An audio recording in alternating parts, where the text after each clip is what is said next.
Assalamualaikum warahmatullahi wabarakatuh. Perkenalkan nama saya Nurhairani Kamarudin dengan NIM 2510774 dari kelompok 5 yang akan menjelaskan chapter 7 tentang Cognitive Dissonance Theory. Cognitive Consistence Theory melahirkan Cognitive Dissonance Theory, yaitu pikiran manusia bekerja sebagai perantara antara stimulus dan respons. Selanjutnya, saat menerima informasi baru, pikiran akan mengorganisasi informasi itu ke dalam pola yang sudah dimiliki. Jika informasi yang tidak sesuai dengan pola tersebut, muncul rasa tidak aman atau ketidakseimbangan kognitif. Nah, ketidakseimbangan ini juga melibatkan elemen seperti keyakinan, penilaian, pengalaman, dan cara mengetahui kognisi. Hal ini mengacu kepada konsep dan proses disonansi kognitif itu bahwa seberapa penting isu itu bagi individu, terus kayak alasan kenapa harus, memahami, informasi tersebut gitu. Nah, di sini akan menjelaskan kognitif dan disonansi kognitif. Kognitif di sini yaitu cara mengetahui, keyakinan, penilaian, dan pikiran. Sedangkan disonansi kognitif adalah perasaan tidak nyaman yang diakibatkan oleh sikap, pikiran, dan perilaku yang tidak konsisten. Yang pertama itu tidak konsistenan kognisi, yang meliputi sikap, pikiran, atau perilaku yang tidak selaras. Lalu memunculkan perasaan disonansi, timbul rasa tidak nyaman karena konflik internal. Selanjutnya unpleasant arousal, ketidaknyamanan makin kuat dan menimbulkan ketegangan emosional. Selanjutnya ada upaya mengurangi disonansi tersebut. Individu mengubah perilaku atau sikap untuk mencari alasan untuk menghilangkan ketidaksesuaian. Teori ini juga dikembangkan oleh Leon Festinger 1957. Ia menyatakan bahwa manusia selalu berusaha menjaga konsistensi antara sikap, keyakinan, dan perilaku.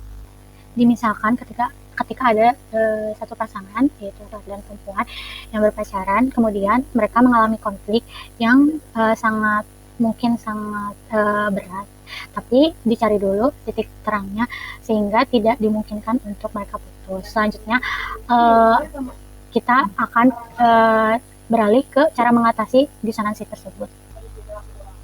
Mengatasi disonansi kognitif. Selanjutnya ada asumsi kognitif dissonance theory. Manusia menginginkan konsistensi. Mereka tidak suka pikiran, sikap, dan perilaku yang bertentangan atau tidak sesuai ataupun yang berubah-ubah, tidak tetap. Selanjutnya, disonansi muncul karena ketidakkonsistenan psikologis. Tidak harus bertentangan secara logis, cukup terasa tidak cocok secara emosional atau personal, itu juga bisa disebut sebagai disonansi.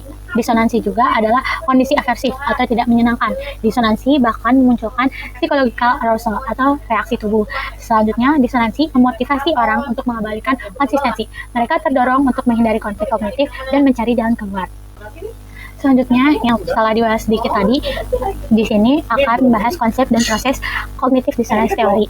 Yang pertama, magnitude of dissonance atau besaran disonansi. Jumlah atau tingkat ketidaknyamanan yang dialami seseorang akibat adanya konflik atau ketidaksesuaian antara pikiran, keyakinan, atau perilaku.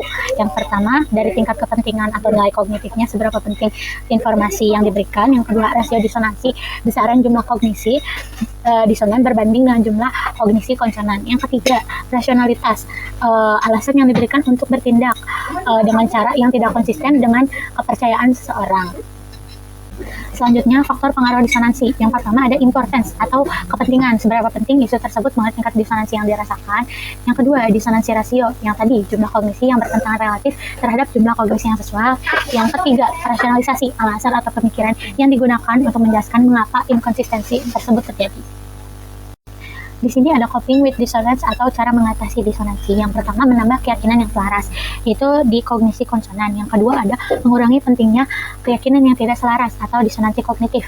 Yang ketiga, mengubah keyakinan untuk menghilangkan disonansi dengan cara tertentu. Subbab selanjutnya ada teori disonansi kognitif dan persuasi. Yang pertama ada konsep dasar disonansi kognitif. Disonansi kognitif adalah fenomena pasca keputusasaan, post-decision fenomena.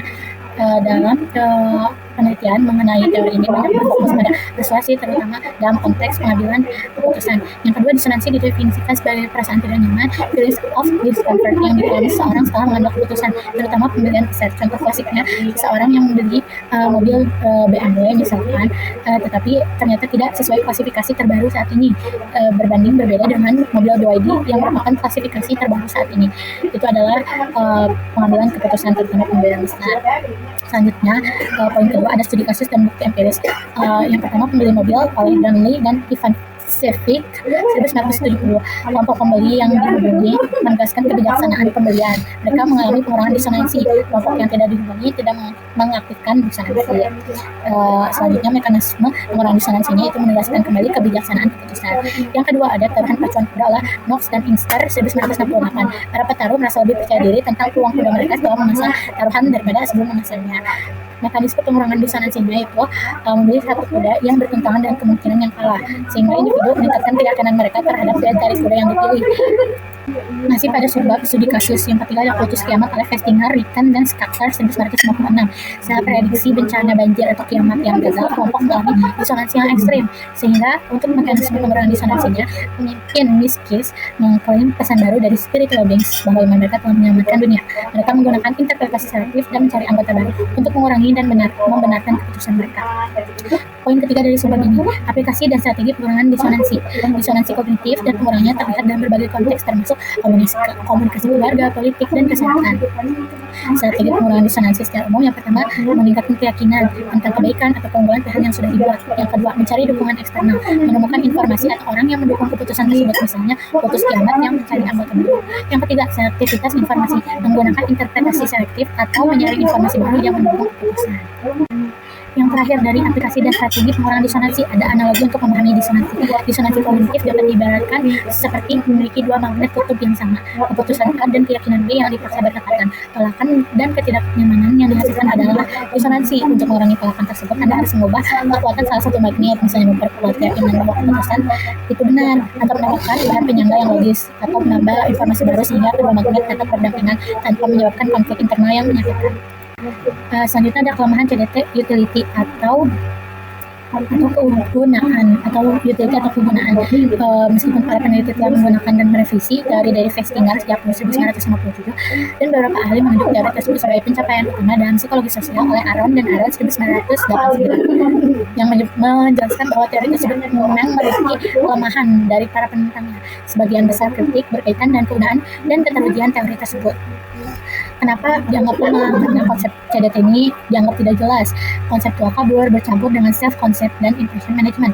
Oleh Aronson, perubahan sikap karena konflik dan konsep diri, bukan disonansi murni.